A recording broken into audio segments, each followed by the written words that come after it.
Today, how a cognitive bias called anchoring can trick us into paying more. Believe it or not, those orange dots are the same size. We gauge the price of things by what is around it. I don't know how much a car costs, but I know a 6-cylinder car probably is worth more than a 4-cylinder car. So the folks at Williams-Sonoma, they had a $199 bread maker that they were selling, and it was just going nowhere.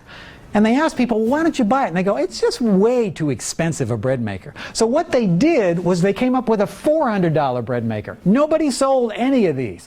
But suddenly, the $199 bread maker flew off the shelf, is what happened. If you go to the Economist magazine site, what you'll see is there's 3 deals that you can make. You can get the print for $12, or you can go with the digital, 12 weeks for $12, or you can get the print and the digital for 12 weeks for $12. And people look at it and kind of go, oh, it must be a mistake. I got to get me some of that. So that anchoring made that look wonderful. Have you been to a restaurant where they've got one item that's just crazy expensive, like the lobster or the prime rib?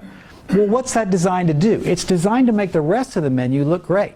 When you go to the wine bar and they've got the $1950 glass of Dom Perignon, let me tell you, that Chardonnay at $4.95 looks pretty good.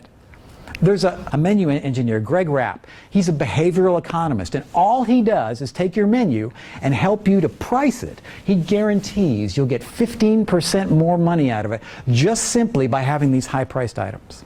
So I'd like you now to pull out a sheet of paper if you got it. If not, just pick up your phone, and I'd like you to write down the last 2 digits of your Social Security number on your phone. Okay, you got that written down there? So I'd like to tell you about a wine. Now this is a 2016 Cuttings Napa Valley Cabernet. It is the winner of the Best in Class for the 2018 San Francisco Wine Competition. Deliciously smooth with flavors of blueberry, dark cherry, and cocoa. Okay, now I'd like you to assign what you think would be a fair market value to this wine. Just write that underneath your Social Security number right now, of what you think this wine should be worth. How should it be priced? How many people voted under $25? Raise your blue. Okay. If you're yellow, give me 25 to 50. If you're 50 to 75, give me green. And if you were over 75, give me a red. Give me a red. Okay, that sounds good. So why did I ask you to write down your Social Security number? Well, the reason is because the people with high Social Security numbers in this study bid higher for the wine. The people with low Social Security numbers bid lower. All we had to do was put a completely random number there. So, red people, hold up your flag again. That sounds good. Okay. So, how much did you bid? 85. 85. How much did you bid? My number, Social Security was 96. I bid 100. You bid 100.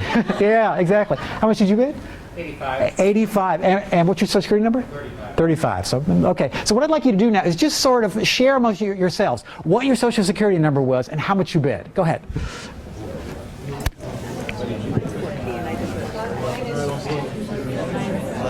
So it sounds as though we have one person in the room who's going to achieve maximum value, and I would like to give this bottle of wine to you today.